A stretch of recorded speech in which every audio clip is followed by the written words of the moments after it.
Su Comandante, Lady Case, shadows of tender fury, shadows of tender fury.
Hit me now.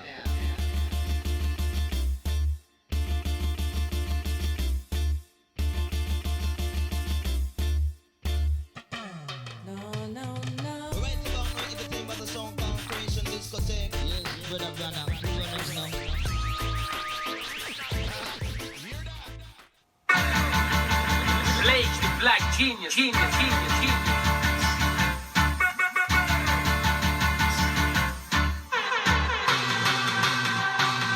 When me say that really I feel run this game, I got this over correct number one precisely. I don't give a damn what them haters say. You know we pushing my limits number one. Me say it and they know it. Even though I see it, and they know it. Even though I see it. Number one on me watch, number one on your time, number one in my city, number one in your country.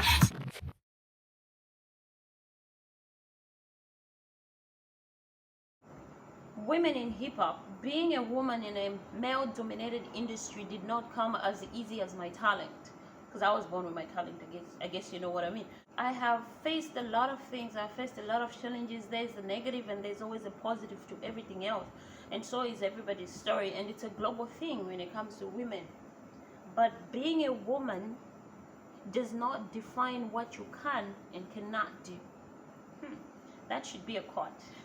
So as I was growing up, writing my music, I would go to the studio and I would see people looking at me with curiosity, like, what does she want to do here? What is she up to? Is she here to do some backing vocals? The usual thing. But I was the rapper, and I was there to do my song on my own. And they would always look at me in two different ways. It's either they were excited, or they were like, oh my god, another woman, what does she want? Probably dating the producer and all that. So people would really give me terms. People would really give me options, saying, if you want me to produce a song for you, I want to have sex with you. I want to this, I want to do that. Because I looked like a lost child in those early days because no one was really doing it. So I kept going though, because I was like, no, I'm just here to do my music, and I kept going and I kept going. And there was a time when I would want to get airplay or get featured or try to perform somewhere, and someone would be like, I think you need to do this for me before you do that. And it has always been the hustle, and you really have to be strong-minded, and women are the best, and I salute them for that. I would like just briefly encourage every woman out there to just go for it. Being a woman shouldn't define what you can and cannot do. You just do it. If it's hip-hop, you just do it. Look at me, music has done a lot for me. It has healed my emotional scars, physical scars, and a lot of things. Through hip-hop, I have found life. But it also comes with some positives. So I would get featured on the best music shows, because I was almost the only one that time, and people would want to include me because people would want to make their show look cool, and I was there to communicate, because I always tried to say something in my music, and I was there to communicate what I wanted, and it was the best, perfect thing ever. So it's negative, sometimes it's positive, but all I can say is women are super strong minded. Peace.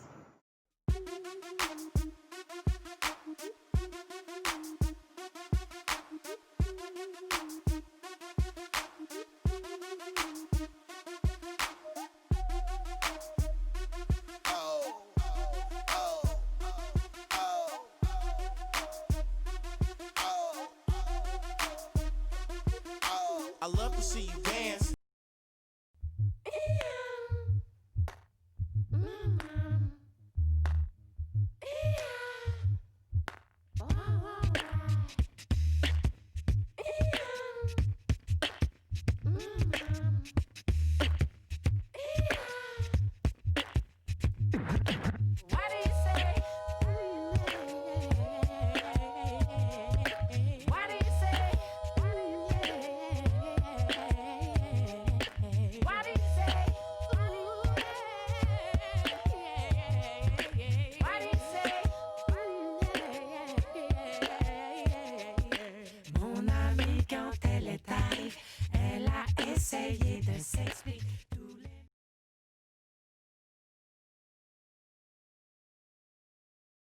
Going back to Vancouver Island, I was able to go to a lot of underground hip hop shows, and one of the ones that I remember the most, it was when I first time saw Kia Kadiri killing it on the mic, and just like her performance overtake my curiosity, and therefore I became a fan. And later on through the years, we have been able to tour together, do shows with the Metaphor crew, and have been able to appreciate the art form of what female MCs are doing in hip-hop culture. And to close it up, this is one of my friends as well, Indidi Cascade, Cassandra, another strong female artist that I've been able to collaborate and tour all over BC and showcase the 4 elements of hip-hop culture.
This time I used to reflect on things that I didn't do like in 2019 because of being working every day, 5 days a week.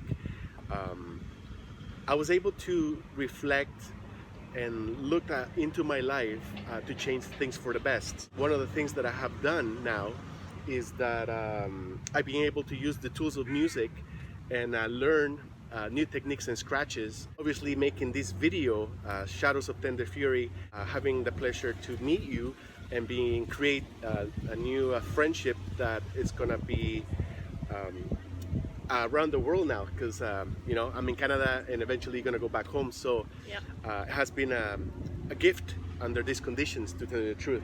A lot of things I did too as well was doing a lot of FaceTime with my family, catching up with friends that I haven't been able to see because they're across the country, or even reconnecting with family in my country, in El Salvador, where I have been able to keep in touch more than I have in the past. So that has been a beautiful thing.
Even though things are good here in Canada for me, I feel like there's a lot of things that have been happening around the world. In my country, it has been a different story.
COVID in my country was a very different thing because we couldn't go on lockdown. I was not there, but I know what happens.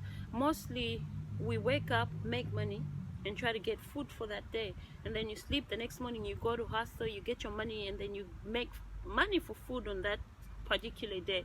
So lockdown was not going to be possible at all. If the lockdown was going to happen in my country, people would have died of hunger before they even died of COVID. So it did not make sense at all, and it still doesn't. So of course there are a couple of cases that are happening right now. Being here in Canada during isolation, what I did was I tried to learn how to play different instruments like guitar, piano, just to perfect my music, of course. I tried to learn how to make beats, and I started with GarageBand, the easiest, and then I advanced to Cubase and Ableton 9, and then I tried to teach myself how to record as well, so that when I make this beat I have to record myself. So it was really hard for me. I was in a very, very bad space, but again in heaven, because I could do all these things and just have the most greatest time of my life, and I had time on my hands, so I made it happen, and I did all this during isolation. So COVID has been like my up and down life, like the most roller coaster emotional wise time of my life, because I lost my home through the process. It burned down to ashes, and I was here and I heard the news 12 midnight, and it's just been a crazy time. But on the brighter note, I had help too, and people emotionally, financially, and everyone was there to hold my hand. Another thing that happened during COVID and the lockdown is I got to know Raul and the school, which is amazing, because I like, to be honest, it's been up and down, but it's all been amazing. It's a very very weird time. So now, even though all of those things are good, there's the bad side of it, obviously. And one of them was, right at the beginning, not knowing what it is and how it works, this COVID-19, different protocols every day, every week, different people getting sick. It was so confusing.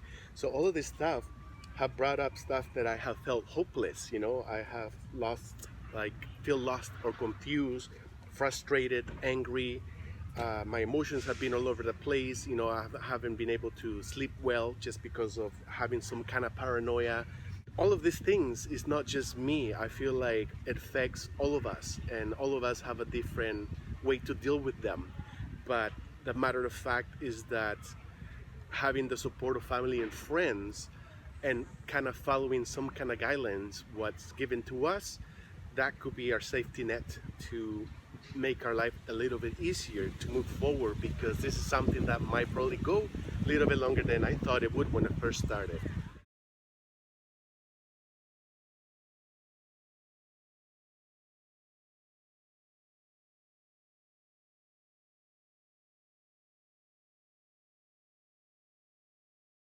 So COVID has literally has snapped us back into reality, where we have learned to treasure life. We do not just make plans and everything happens the way we think it might happen. We need to learn to listen to other people, learn to be flexible, and try to move on when something has happened. So COVID has basically taught us that, and I really loved what Raul said. Grew up back in El Salvador, and at a very young age he learned how to treasure life at a very young age. To me, COVID has done that to everyone. COVID is El Salvador in disguise, in his world, in my world, to be honest, after I heard that. So we really need to treasure what we have right now and try to work with it. That's basically the lesson I've gotten from COVID, and we move on and try to figure out how best we can all help each other and listen to each other and connect more with friends, people. COVID has brought us back to our roots. We have gone back to connecting with our family. We've gotten to know our families better and everyone around us, the community. So yeah. I agree.